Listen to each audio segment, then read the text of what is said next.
Yo, what's going on, snipers, and welcome to a different sort of video. So today's video, I'm going to be showing you guys my process on making a player in a roster build. Now this build is a little bit different than normal because this is going to be my 2008-09 roster build that is going to be coming out in maybe the next month or two. But I want to show you guys my process on how I actually make these players, just for something different, so you guys can kind of understand my process and all that type of thing. So let's first head on over to the player we are going to be making. So if I head over to here, let me just make sure that's actually showing. Yeah, it is. Okay, perfect. So we're basically going to be making Andrew Ebbett. So as you can see, I've never actually made Andrew Ebbett before in a roster build, so this is going to help out a lot with getting more faces for my basically my spreadsheet that I have. Like, it's a master doc that I'm going to be making on. But anyways, we can kind of see like Andrew Abbott's stats. I have like tons of different tabs open. So basically his hockey reference page, I have his Getty Images page open so I could see some photos for reference of his equipment and all that stuff. I also have his cap information from Cap Friendly. Normally I use Hockey Zone Plus if it's a roster build from before 2008. And then I also have like NHL.com opened so we could look at his face-off numbers and stuff like that. And then I also have Evolving Hockey for this roster build, at least, because that way I could tell how good he is from an offensive perspective and a defensive perspective, which is what I kind of use with my more recent roster builds, like I did with 2010-11 back in NHL 22. So that is that. Let's head on over to the game screen so you guys can see the screen that I'm looking at currently. So we are going to be overwriting Jeff Reason because Jeff Reason obviously was retired by now. Normally when I change between roster builds, I literally overwrite guys that aren't in the league anymore. So Jeff Reason, he was, I believe, retired at this point. So he's a player that's not going to be no longer in this build. He's just going to get completely overwritten. That way I already have him on the Ducks and all that stuff like that, like Andrew Ebbett was. See, that's that. So the first thing we got to do, obviously, is we got to put in his bio and information. Obviously, this is just like basic stuff. This is not really roster editing at this point, but let's put in his information so we can have this set up properly. So Andrew Ebbett, he's a center, unless he took less face-offs than normal. Let's see, 2008-09, he took 230 something face-offs in 40 something games. More than likely he was playing center at that point in time, but looks like in his career, some other times, like in Pittsburgh, he took 20 face-offs in 9 games. I don't know if that's really center. He might have been a left winger at some points too, but I'm going to just leave it at center unless... Let me actually open... I'm not going to show you guys my desktop just yet. I'll show you guys it again in a little bit, but let me go to Elite Prospects and just see if Andrew Ebbett actually played left wing as well. Because if he played left wing as well, then we'll add him as a left winger too. Yeah, he did play left wing. Okay, so he's going to be a center / left winger, and his jersey number is number 48. As Hockey Reference has, so we'll go to number 48. Then we'll head on over to his contract information, and this is where we are going to get our information, obviously, directly from Cap Friendly. So you can see in 2008-09 he was making only just under 500,000 for that year, and also for 09-10. Obviously, the lowest cap hit you could go to in this game, I believe, is 500,000. Or 550,000, so I'm gonna have to go to the minimum amount possible, and more than likely it was a two-way contract because he didn't really play in the NHL that much. So we're gonna give him a minimum contract basically in this roster build. So it sucks that this number thing still you can't input the low contract that you want. Like I hate how you have to scroll all the way to the end to get to like $14 million. If a player's making like $8 million, it takes so long just to scroll there, but at least he's making minimum, so it's not going to take us that long. But 2 years at 550K is what we are going to be giving him. And I forgot to change screens, and yeah, I forgot to change screens. Okay, there we go, back onto this right screen. So 2 years at 550K. And now we're going to go back over to Hockey Reference. I'm not going to be showing you Hockey Reference right now just because this is just basic information. So he's going to be 5'9", 174 pounds. Damn, didn't realize he was actually that small of a guy, to be honest. So there you go. Fighting-wise, he only had 50 penalty minutes in 224 games. I don't think he really had an NHL fight, but if I wanted to look up how much fights he had in his NHL career, I could easily just take a look at that by looking up Andrew Ebbett, not Cogliano. You can tell I look up a lot of players when Cogliano appears. Hockey fights. Probably not anything in the NHL, my guess. He had one in the AHL, so I would say probably never, basically, since he never had an NHL fight. So, yeah, just go to hockey fights. That's a perfect website to use for this. So, for fighting and all that type of thing. So now that we're back on here on the game screen again, let's put in his age. So if we looked at Hockey Reference, it says he was 26 years old. So for his date of birth or birth year, 26 years of age is 1996. Obviously, I know that since I'm 26 myself. And he was born on January the 2nd, so there you go on that front. And he was born in British Columbia. So I don't normally use the actual city that the player was born in, just because a lot of the cities aren't in the game. For example, like even Riga in Latvia, it's not listed for some reason, or it used to not be. So British Columbia, Canada, just simple as that. And then the bio is done. Now we got to get into the appearance, and this is where it comes down to personal preference. But let's head on over to Getty Images and look at some reference photos of Andrew Ebbett. So most likely these type of portrait shots help out quite a bit. So I don't really know what to get from him, but like I kind of already see a face that I kind of think would work actually well with him, which is interestingly enough. We could also kind of see that he is kind of losing his hair already at this point in time, not as early as like Ryan Getzlav. We could kind of see that he might have a little bit of facial hair, but I probably won't give him any facial hair just because it's not really a lot.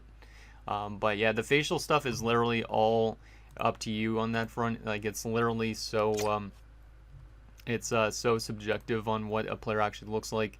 So the face I think I'm going to use, if I remembered right, I don't remember what number. I think it was this one actually. Yeah, this one. I think this one actually works out pretty well.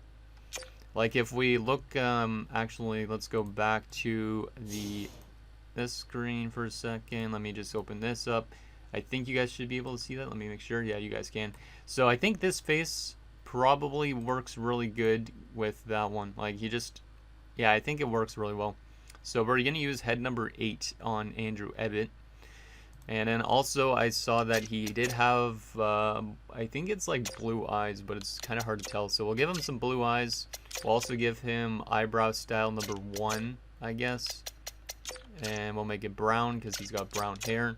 There was a hairstyle, I think, that came close to that kind of hairstyle he has, where it's kind of like he's losing his hair in a sense, but he has like long in the back.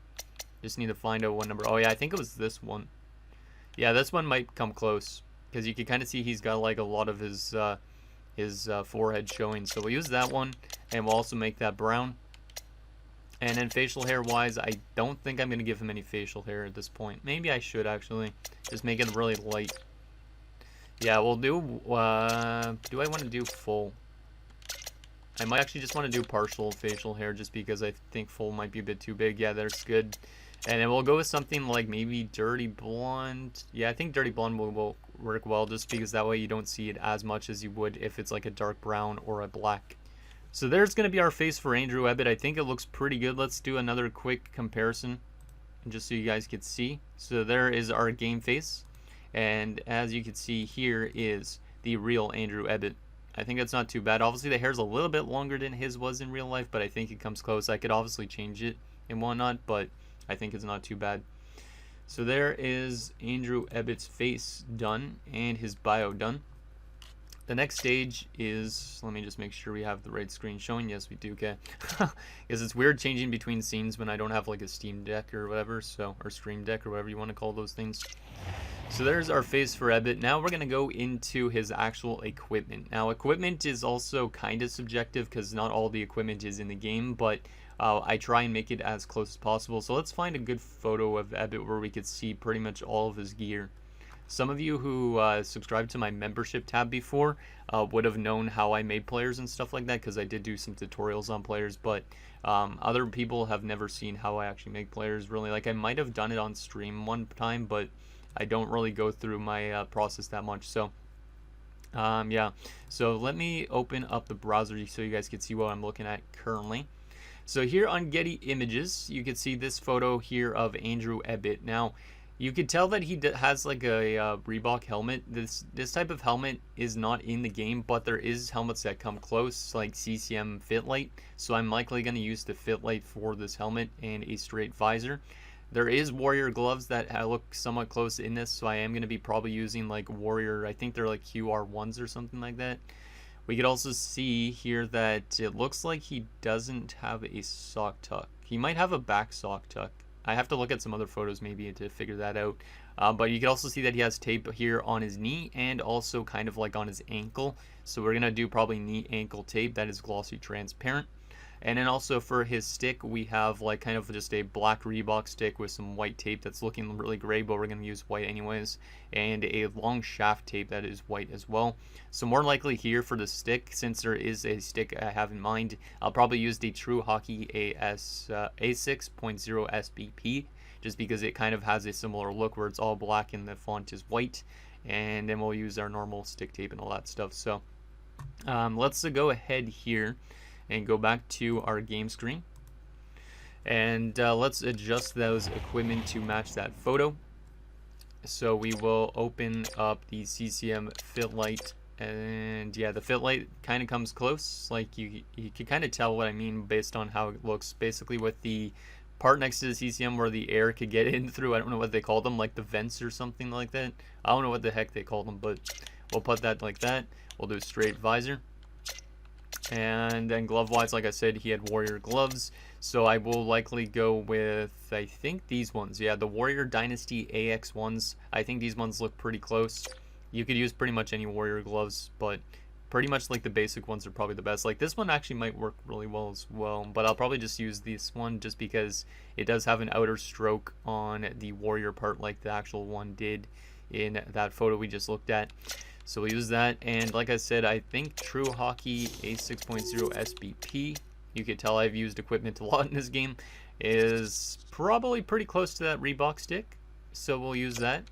And then, yeah, there's no toe on that stick tape. That's another thing to take note of, is toes on the tape. And there was no toe showing, so we're going to go no toe, and we are going to make this white. Even though the stick tape looked kind of gray more because it's probably been used a ton, we're going to just give it a white look. And then the shaft tape is also going to be long and white, and there we go. His stick is good. Then, like we were saying with the sock tuck, let me actually take a look at some more reference photos here. I'm not going to show you guys the reference photos in this point in time just because, actually maybe I should, so that way you guys can kind of understand why I do certain sock tucks and whatnot. So let's see what we got here. Okay, here's a good photo, I think. Let me just make sure it's showing again. Yes, it is. Okay. Yeah, okay, so you can see the back of the skates actually still showing, so that means, and it's also, you don't see the front tongue of the skates, so more than likely he has basically a back tuck on his skates. So that's basically how I figured that out. If you see the back of the skate and the front of the skate, it's a full like tuck. If you see only the back, you have a back tuck. If you have only the front showing, you have a front tuck. If you don't see anything, it's no tuck basically.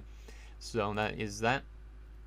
So let's go back over to our game screen and change that. So now we have it, as you can see, nice back. And the skate wise, most of the time, if it's a skate that has a lot of white and gray and stuff in it, I always go with the 70Ks or the 80Ks or sometimes the 50Ks even. But if it's like a black skate, I tend to use True Hockey Pro Custom, but I also tend to use this more recently as the True Hockey Catalyst because I think that's new in the game this year. So we are going to be going with the 70Ks since I think his skate had a lot of gray in it. So we'll go with that. And there's his equipment done like that. Pretty easy. So there is that. Now we have a couple other things. Now this is where it's going to get very interesting, is the attributes and X factors. So attribute wise, this is where we have to take into account to our statistics, and looking at that analytics is also kind of subjective in a sense if you want to use advanced analytics, if you don't. So the first thing I always look at when I'm creating these players, obviously, is basically the stat line here. You could see 2008-09, he had 32 points in 48 games, so he's actually really good, but probably getting the most ice time of his career, which that is the case, almost 14 minutes a game. But yeah, basically, looks like he was pretty good offensively, mostly passing, so I feel like he should be a playmaker of anybody. I didn't actually change his player type, did I? I don't think I changed his player type, but I think I'm going to make him a center left wing playmaker. I think. Short-handed goals. He only had one short-handed goal in his career. Takeaway numbers aren't bad, but I don't think it makes him a two-way. He doesn't throw a lot of hits, so not really a grinder. Doesn't block a lot of shots. Yeah, not really a two-way defensive kind of guy either. So I think playmaker makes sense. Yeah, he had 26 goals, 45 assists. He's probably more passing than anything else. So we'll put him as a playmaker. And then the attributes, as I was mentioning, this is where it comes into kind of like basically subjectiveness. So we could see he had 100 shots in 48 games, which is actually a lot more than I expected. So he might not be considered a playmaker really with those type of numbers. But the thing I use to determine my shoot pass bias is my own chart that I came up with. So as you can see here on the screen, 300 shots a year or in that season, like based on an 82 game schedule, is a 0 on the shot pass bias. 0 to 19 shots on an 82 game pace is 15. So with 100 shots in 48 games, we're going to have to prorate this to 82 games. So 100 divided by 48 is 2.08. You're going to then times that by 82 games played, and you can see he was on pace for 171 shots, which means he was on pace for a 7 on the shot pass bias. So that is what we're going to give him, is a 7 on the shot pass bias. So that's the first part of kind of analytics that I use. It's not really analytics, it's just basic stats. But then we use the analytics for these later roster builds like we're doing for 2008-09, and that's where evolving hockey is going to come into effect. So we could see from Andrew Ebbitt's 51 games, he had basically some really good offensive numbers. So I used OFF, I used DEF. OFF is basically going to tell me the player's offensive awareness. DEF is going to tell me the player's defensive awareness. Basically, I average it out on the 2 seasons. Obviously, I would do 3 seasons if this was the 09-10 build, but advanced analytics only started in 07-08, so I can only use these 2 years as reference. So basically, I'm going to open up my calculator, and basically 9.9 plus 0.5 is 10.4. So 10.4 divided by the 2 seasons is going to be 5.2. Now we have a different chart that I use for this. So 5.2 on average is, you can see that a 5 offense or 5 defense is a 90 awareness. So he was a 5.2, but he's going to stay a 90 awareness. Considering you round that down, he's still a 90 awareness. If that was a 5.5 or 5.6 or 5.7, stuff like that, it'd be closer to a 91 offensive awareness since it was closer to 6. And yeah, if you're above 10, obviously then you get 95 awareness, but he is going to have 90 offensive awareness, which makes sense. He's going to produce somewhat decently if he has some good attributes. And then from a defensive standpoint, we could see that he was 0.2 and 1.4 on the defensive thing. So 1.6 divided by 2 is 0.8. So he's actually not that bad defensively either. So if we look at that, so 0.6 on 0.8 on average, yeah. I think. Let me just make sure the math's doing right. 1.6 divided by 2. Hey, let me just make sure I'm actually doing this right, because I don't want to do this wrong in front of you guys. Yeah, 0.8. So we're going to have to round that up to 1. And 1 on this is an 86 defensive awareness, because 85 is a 0. So he's going to be 86 defensive awareness as well. So some solid awareness for Andrew Ebbitt at this point in time. Now we're going to go back over to the game screen so you guys can see the rest of these attributes.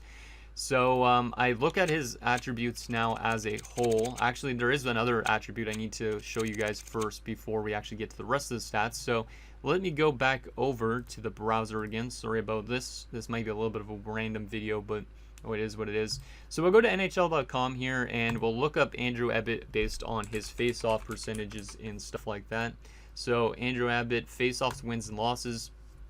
We can see that he won 47% of his face-offs, which is not that bad. It's respectable.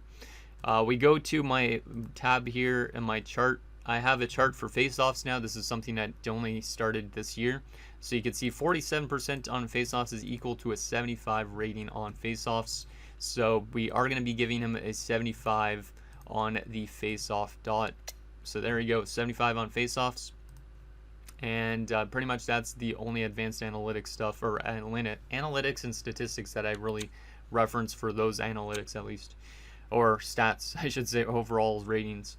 There is also, I do technically sometimes look at the miscellaneous stats from NHL.com. Let me actually, I should show probably this so you guys could see this. So let's go back to NHL.com. You can see he had 142 hits in 224 games, but let's actually just make this a little bit more respective to 07, 08, and 08, 09 because we don't have 09, 10, and beyond to kind of reference from. So we will look at his hitting numbers. He had 34 hits in 51 games. Really doesn't scream like a huge hitter to me. He didn't really block a lot of shots either. I mean, 24 block shots in a 51 game span is not really that bad. Giveaways 18, takeaways 13. So yeah, the defensive stats aren't really we're going to be way up there. Even though he has solid defensive awareness, they aren't going to be ranked super high up. But let's go back over here to the game screen. And yeah, let's work on his attributes here and get those up to where we want them. I don't think he's going to have the super highest overall in this build just because obviously, even though he was really solid offensively, he was very early into his career and he was 26 already at this point in time. So likely I'm still going to make him like a bottom 6, but I am going to give him high bottom 6 potential just based on how he played this year. Since he's a smaller guy, I tend to usually give smaller guys better skating stats. I know that's kind of unrealistic, but it makes sense at the same time.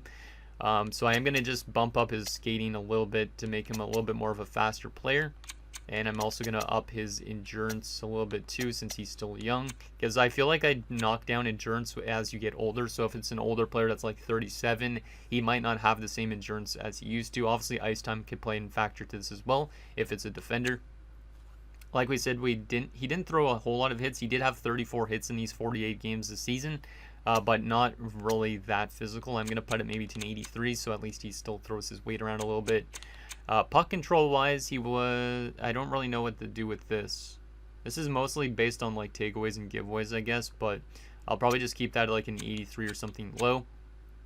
Passing wise, he's gonna have good passing stats. I mean, 24 assists in 48 games, that's an assist every 2 games. That's pretty solid. So we'll give him some solid passing.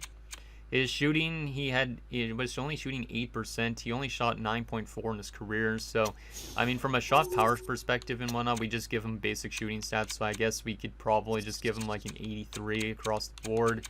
Since, yeah, maybe 83, 84. Yeah, I'm just going to give him a basic 84 shooting chart. So he might be able to put up a lot more points than he should, but it's okay if he does in a way, because 32 points in 48 games, he was on pace for a really good season if he ended up spending the entire year there in Anaheim.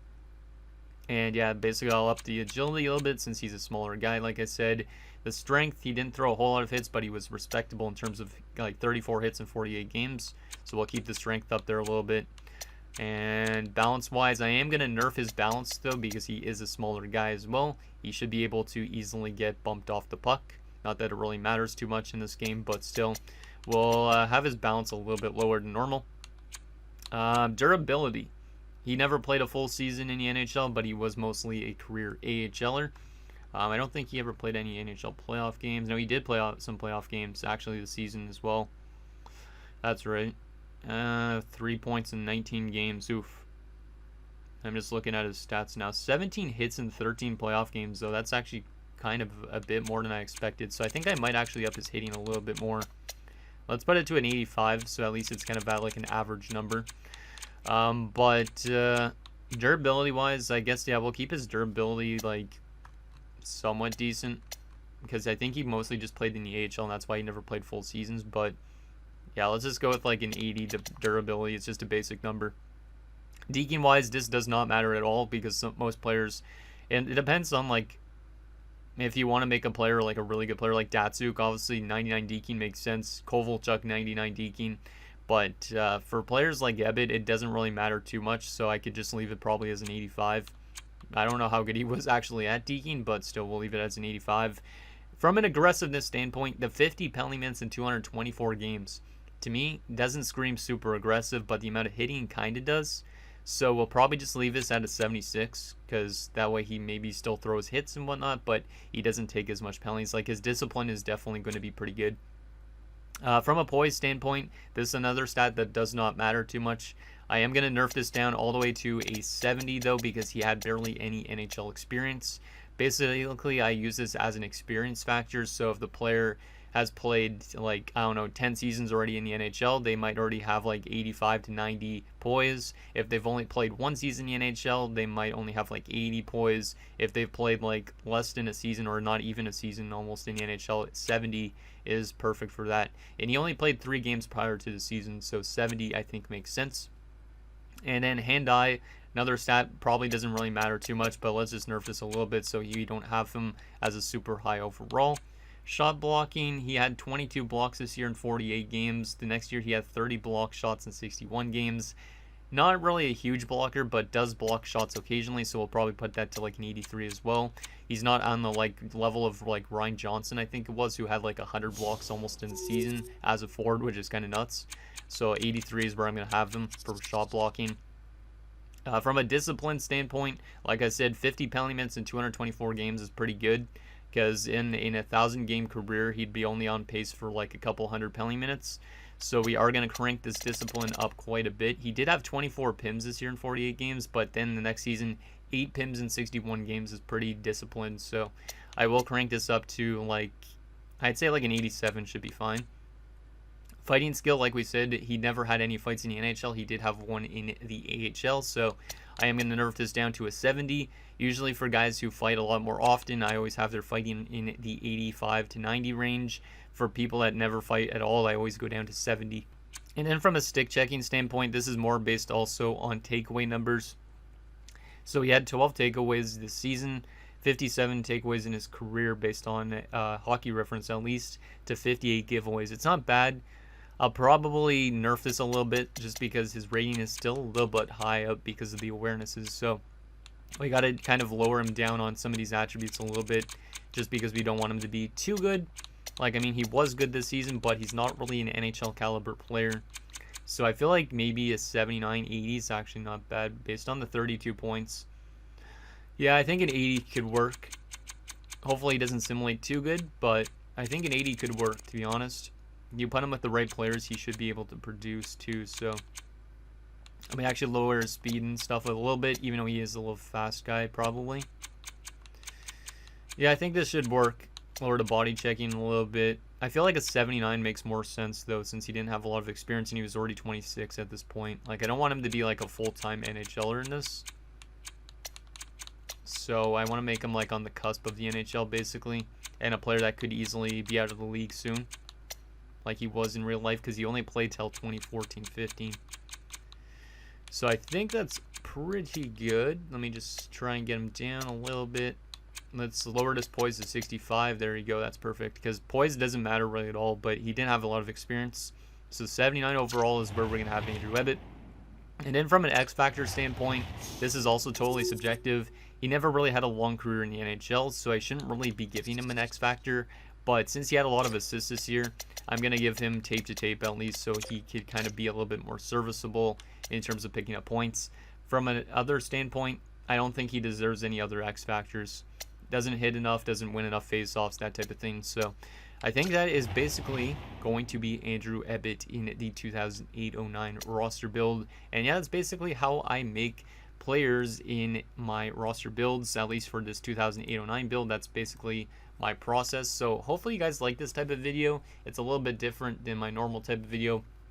If you'd like to see me try and make other players, like I could always do some goaltenders and whatnot, show you guys a little bit of how I make my goalies and whatnot based on equipment and that type of thing. But yeah, let me know what you guys think down below, and I'll see you guys next time.